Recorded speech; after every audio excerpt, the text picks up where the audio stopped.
गौतम अडानी के लिए काला दिन। 6 में से 5 कंपनियों के शेयरों में भारी गिरावट से लगा लोअर सर्किट। नमस्कार, स्वागत है आप सभी का सितारगंज टीवी में और मैं हूं आपके साथ प्रियंका। तो चलिए बुलेटिन की शुरुआत करते हैं एक अहम खबर के साथ। गौतम अडानी की हर कंपनी के शेयर आज लाल निशान में कारोबार कर रहे हैं। हालात ये हैं कि उनकी 6 में से 5 कंपनियों में तो लोअर सर्किट भी लग गया है। कुछ कंपनियों में तो एक से अधिक बार भी लोअर सर्किट लग चुका है और ये सब हो रहा है NSDL की कार्रवाई के बाद। आज का दिन भारत और एशिया के दूसरे सबसे बड़े रईस गौतम अडानी के लिए किसी काले दिन से कम नहीं है। उनकी कंपनियों के शेयर ताश के पत्तों की तरह ढेर हो रहे हैं। उनकी हर कंपनी के शेयर लाल निशान में कारोबार कर रहे हैं। कई ऐसी भी कंपनियां हैं जिनमें लोअर सर्किट लग चुका है। बाजार खुलते ही अडानी एंटरप्राइज के शेयर 10% गिर गए, जिससे लोअर सर्किट लग गया और कुछ देर बाद ही अडानी ग्रीन में भी लोअर सर्किट लग गया। और अब सवाल ये उठता है कि आखिर ऐसा हो क्यों रहा है, आखिर क्यों गिर रहे हैं अडानी की कंपनियों के शेयर। इस भारी गिरावट की वजह है NSDL की तरफ से हुई कार्रवाई। नेशनल सिक्योरिटीज डिपॉजिटरी लिमिटेड ने 3 विदेशी फंड्स अल-बुलाल इन्वेस्टमेंट फंड, क्रेस्टा फंड और APMS इन्वेस्टमेंट फंड के अकाउंट्स फ्रीज कर दिए हैं। इसके पास अडानी ग्रुप की 4 कंपनियों के 43,500 करोड़ रुपए से अधिक मूल्य के शेयर हैं। NSDL की वेबसाइट के मुताबिक इन अकाउंट्स को 31 मई को या उससे पहले फ्रीज कर। किस कंपनी में आई कितनी गिरावट? अडानी एंटरप्राइज। बाजार खुलते ही अडानी के इस शेयर ने 10% की गिरावट के साथ लोअर सर्किट छू लिया। अडानी ग्रीन्स भी कुछ बाजार खुलने के बाद ही 5% से गिर गई और लोअर सर्किट लग गया। अडानी टोटल गैस भी, ये शेयर भी लोअर सर्किट से नहीं बच सका और 5% की गिरावट के साथ लोअर सर्किट लग गया। अडानी ट्रांसमिशन भी 5% की गिरावट के साथ लोअर सर्किट में अटक गया और अडानी पावर भी 5% की गिरावट आई और लोअर सर्किट लग गया।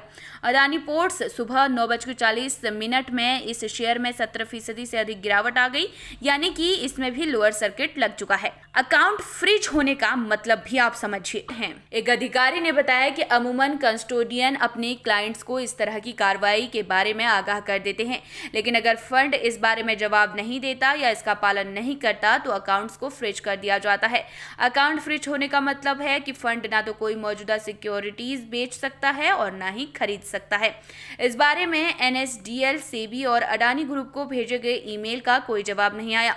अल-बुलाल इन्वेस्टमेंट फंड, क्रेस्टा फंड और APMS इन्वेस्टमेंट फंड से संपर्क नहीं हो पाया। ये 3 फंड सेबी में विदेशी पोर्टफोलियो इन्वेस्टर्स के तौर पर रजिस्टर्ड हैं और मॉरिशस से अपना कामकाज चलाते हैं। ये तीनों का पोर्ट लुई में एक ही पत्ते पर रजिस्टर्ड है और इनकी कोई वेबसाइट नहीं है। कैपिटल मार्केट्स रेगुलेटर ने 2019 में FPI के लिए KYC डॉक्यूमेंटेशन को PMLA के मुताबिक कर दिया था। फंड्स को 2020 तक नए नियमों का पालन करने का समय दिया गया था। सेबी का कहना है कि नए नियमों का पालन नहीं करने वाले फंड्स का अकाउंट फ्रीज कर दिया जाएगा। नए नियमों के मुताबिक FPI को कुछ अतिरिक्त जानकारी देनी थी। इनमें कॉमन ओनरशिप का खुलासा, फंड मैनेजर जैसे अहम कर्मचारियों की पर्सनल डिटेल शामिल थी। माना जा रहा है कि सेबी अडानी ग्रुप की कंपनियों के शेयरों की हेराफेरी की भी जांच कर रही थी। पिछले 1 साल में इन कंपनियों के शेयरों में 200 से 1000% तक उछाल आई थी।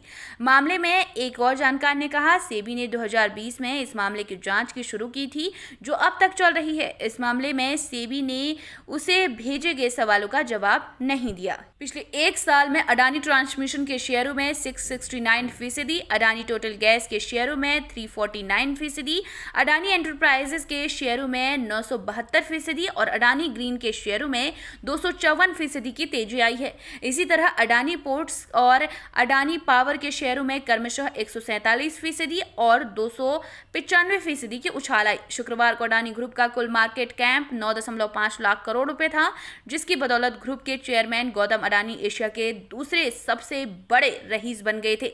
अडानी ट्रांसमिशन में प्रमोटर ग्रुप की 74.92%, अडानी एंटरप्राइजेज में 74.92%, अडानी टोटल गैस में 74.80% और अडानी ग्रीन में 56.29% हिस्सेदारी है। उत्तराखंड का तेजी से बढ़ता हुआ चैनल सितारगंज टीवी में आपको लोकल की खबरें, स्पेशल बुलेटिन, मनोरंजन के साथ ही देश दुनिया की बड़ी खबरें देखने को मिलेंगी। तो सितारगंज टीवी को YouTube पर सब्सक्राइब करें, लाइक करें और हाँ, शेयर करना ना भूलें। इसी के साथ हमारे चैनल को फेसबुक पर भी फॉलो करें ताकि आप हर अपडेट से वाकिफ रहें।